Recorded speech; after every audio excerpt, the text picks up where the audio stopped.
What if it was your name being called by the teleprompter and the sports announcer? It's Mark Howe. Mark Howe goes out to the sideline. It's Mark Howe shoots a three. Boom! He's on fire. It's Liz Anderson. Liz Anderson's in the paint. Liz Anderson gets the ball. Boom! Dunks all over Klay Thompson. Liz Anderson is on fire. It's Supreme Allah from outside the three. Swish, he's on fire. The dream, huh? Be pretty dope. It's Jake Wagon. Jake Wagon down the sideline. It's Jake Wagon. And that's football. Jake Wagon down the sideline. Oh my God. But anyway, so I was reading some more of your guys' comments and I found something interesting.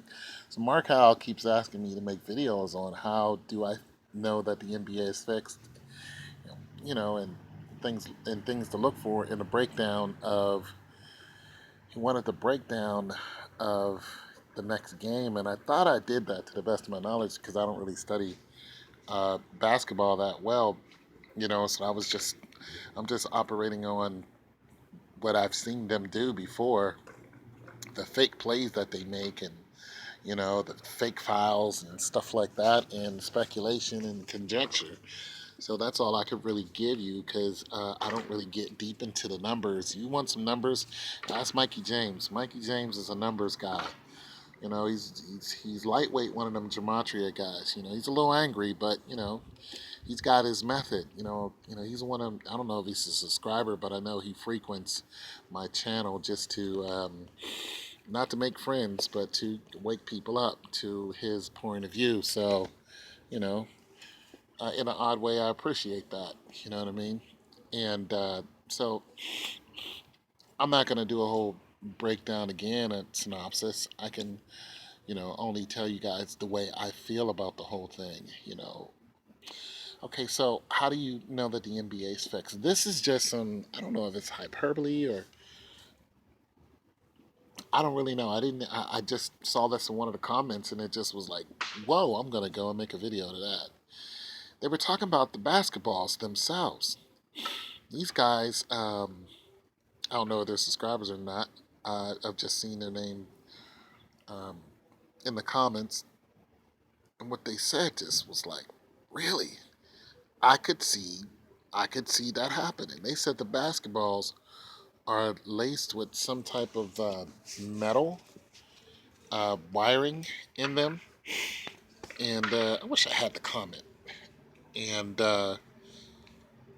some I guess a lightweight magnetism. I guess they were saying, and they were saying that, and they were saying the rim is magnetized and the ball has metal in it. Is what they were saying, and I found that to be, quite interesting because who's to say it ain't true? And then another player, and I'm sorry, another player, Jake Wiggin. No, then another person said, "Listen, this is probably why they don't give away the basketballs." I was like, okay, there's a little, little conspiracy theory for you, and I was like, boom. So, what do you got? Back somebody up in the, you know, box office, hitting the magnetized button whenever the ball goes near, say, oh, I want this ball to go in. Boom, go in. I don't want this ball to go in. Boom, unmagnetized. Yeah, I guess for a lot of Kyrie Irving's shots, that magnetism would work. Except for Steph Curry's shots. It's like I don't really think he needs a magnet because they're just going straight in. Whoosh. But nonetheless, it could be a powerful magnet. The point is, it's possible and it's probable, and we don't know if it's actually happening or not. And not only that, not just that scenario.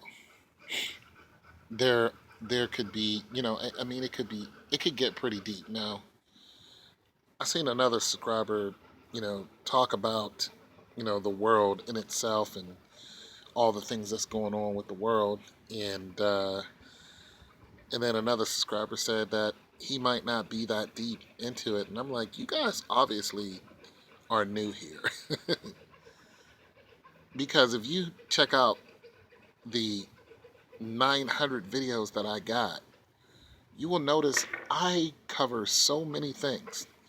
I mean, I've even covered odd things like how to build a land speeder, using magnets. I've covered anything from like skin cells to plants to the government. You know, uh, I'm not some guy just sitting there talking about sports and that's all I do. I have over 1,000 videos. I have 3 channels. This is just the one topic during this time that I like to talk about because I like the interaction. Most of my videos don't get a lot of hits, but I'm used to that. I'm okay with that because I have a lot of things that I like to talk about, so I just get them off my mind through YouTube. And when somebody comments, they comment. You know what I mean? So I talk about a lot of different things. I talk about the Bible a lot. I get into government and I get into history. I have a whole series on the Jews and the Romans and the history of the Romans. So to say that I don't get into a lot of deep things is like, how deep do you want me to go? You know, you want to bring up, you know, the whole.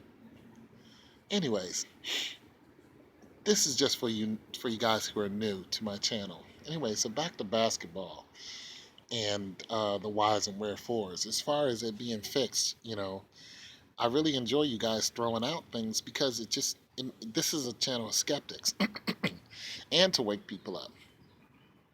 When you guys throw that information out there, I go ahead and make a video about it so we can all join in on the conversation because not everybody has seen your comment. And when I think that comment is pertinent to the reality of the day that this could be happening, I go ahead and make a video about it and we all, jump in on the conversation. As far as game 4 is concerned, I've already said that I don't think it's going to be a sweep. I don't like really repeating myself too much because you guys will just get tired of hearing the same old thing. I like to try to give you guys something to think about. You know what I mean? I did a 24-minute video this morning, pretty much, and I went through, some historical events to bring you guys up to date.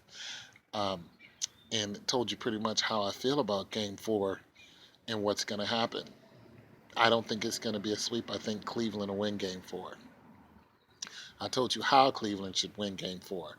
And if they're going to win the series, I told you how they have to take out Kevin Durant, who at this point is the real MVP. At this point, I've already covered the fact that some people think Kevin Durant is going to leave.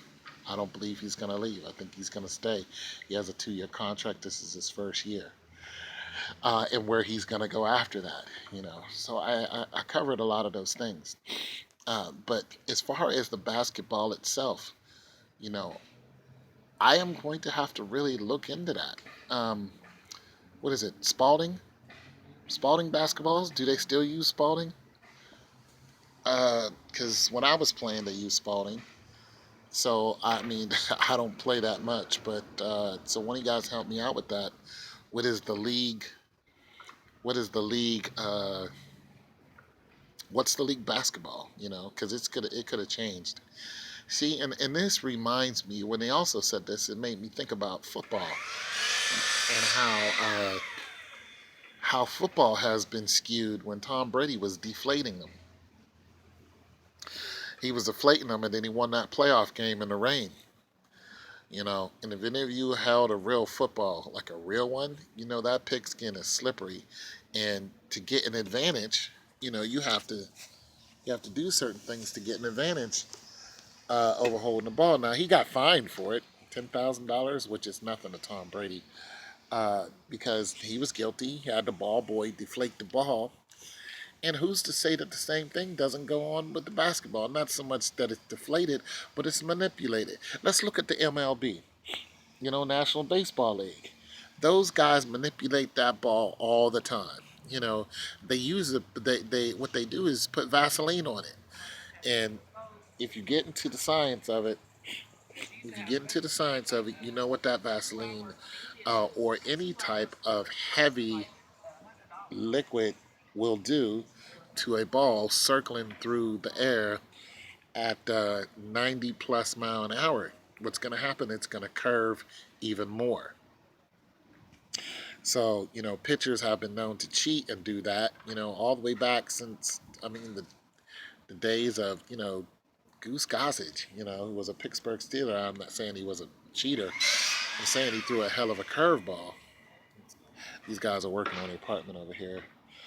But he threw a hell of a curveball, and so you've had, and then of course the baseball bat, Mo Vaughn was a cheater when it came to that, and all the other big hitters, they were, they had cork bats. But I've never even heard of somebody manipulating a basketball until today. You know what I mean? It's like, what do you think about that upper echelon? You know, what do you think about that upper echelon? Tell me, bro. What you think about that? Because I'm curious. Has anybody else heard of such a thing? Like I want to know. Like, here's the thing. When I hear about stuff like that, not only do I want to know if they're doing it, I want to know when they're doing it and how long they've been doing it. I want to know the effect. You know what I'm saying? I want to know, can it sway a game? And of course, the answer is yes. But I want to know how they're doing it. How's that even possible? You know what I mean? It just blows my whole mind. The game within the game, the fact that just people can cheat the customer, they can cheat the fans, and we're just oblivious. We don't care as long as we got something to scream about. Yay, the ball went in the hole. Oh, there's a ball that went in the hole. Tiger Woods put a ball in the hole. Yeah, it's like what? Tiger Woods, poor Tiger Woods, drunk off his ass. Tiger Woods, y'all. But nonetheless, you guys know what I'm talking about. It's like, not only is the game fixed, the game is just, you know what? It just plays on our ignorance. They're just calling us stupid. They're just like, these people are a bunch of sheep and they don't matter. Let's put something shiny in front of these monkeys, in the words of Listen McCarthy. It's it's just disgusting. And what's even more crazy is such a waste of talent, because those players are talented. You can get a regular basketball and get on the court with them, and they will blow your doors off. They'll blow right past you. They can sprint down the court with the ball in their hand like it's nothing. I mean, they will outrun you. They're stronger than you. They're faster than you, and they have a better basketball IQ. But the part that hurts the most is, so why do you need to cheat? Why does the game need to be fixed? What happened to Sandlot? What happened to some of that? What happened to a good old honest pickup game of professional football or professional baseball or professional basketball? What happened to that? Where did it all go wrong? A lot of people are going to say, oh, the Zionist Jews. Yeah, they've been controlling things for a long time. Them and, of course, the underbelly, the underworld of sports betting. The guys who made Vegas, their hands are all in it by the billions. So the answer, where did it all go wrong? There's a good chance it's always been wrong. It's always been fixed. Let any sport go national, and there's a good chance that it's gonna be influenced by the seedy side of life. That's just all there's to it. You know what I mean, guys? That's all there's to it. So, are the basketballs fixed? Not even the basketball, not even the players now, because we know they're all hyped up on something. You know, we know they have unnatural strength. This why I'm like, I don't understand why you fans try to challenge them. Remember the game where the fans went to it was a couple games. Forgot what team it was. Where the ball players went into got into it with the fans and got into it with the fans, started throwing blows with them. Them fans couldn't handle the daggone basketball players. These guys are so big and they're so strong and they're jacked up on whatever it is. You're not. You can't do nothing with them because you're not on their level genetically. Would that person say that LeBron James been chosen since he was 16? You think he didn't get some type of help somewhere? So I just wanted to bring that to light. I wanted to talk about that. The basketball itself. What ball are they using? You know what I mean? What is the who is a representative? When it comes to the basketball, is it Nike? Is it still Spalding? Is it Under Armour now? Adidas. Those are the big three: Under Armour, Adidas, and Nike. Under Armour, Adidas, and Nike, and of course Spalding has the ball itself. Who's making the rules? If you guys really want to get deep into it, get deep into it. I can handle all that conversation. I talk about heaven, hell, angels, spirits, demons. You guys, I'm one of those guys. I'm just keeping it light for you guys. Anyways, so the NBA is fixed. And you guys help us figure out how. Yeah, wake us up. It's your boy Tone 202. Peace.